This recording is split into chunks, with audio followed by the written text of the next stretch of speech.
Tsarnaev entered the plea Wednesday in federal court in Boston, saying not guilty to each of the 30 counts read out at the arraignment. The charges against him include using a weapon of mass destruction. If convicted, the 19-year-old Tsarnaev faces the death penalty or life imprisonment. Wednesday's arraignment marked his first public appearance since his arrest a few days after the bombings, which killed 3 people and wounded more than 260. The courtroom was packed with emotional victims of the blasts and their families, as well as reporters and people who identified themselves as friends of Tsarnaev. Security was tight, with metal barricades set up. A relative of 2 of the victims, Peter Brown, spoke to reporters after the hearing. At his side was his sister, Liz Norton, whose 2 sons both lost their right legs in the bombings. Brown was asked what he thought of Tsarnaev's demeanor in court. The only opinion I could have when I first saw him was that it appeared that he gave what I would describe as a smirk. And he never looked at us. He never turned in our direction. We were sitting directly behind him, so we really didn't have a good view of him, facial-wise. His attorneys were there to comfort him, and again, he actually did answer to all the charges. He had to say not guilty.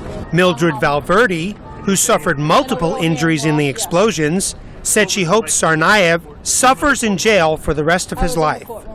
She described the courtroom scene as kind of eerie, kind of upsetting. But then again, I felt good that I was able to be there. It went by quickly. It's kind of, upset that he pled not guilty, even though everyone knew that he would. Kind of disturbed by some of, I guess, his supporters with the apparel they had on, their T-shirts. One had a gun on it, others, he's not guilty. I mean, everyone has the right to their own opinion, but I don't see how they can not find him guilty. In addition to the victims of the bombings, Tsarnaev is accused of killing a policeman a few days after the blasts.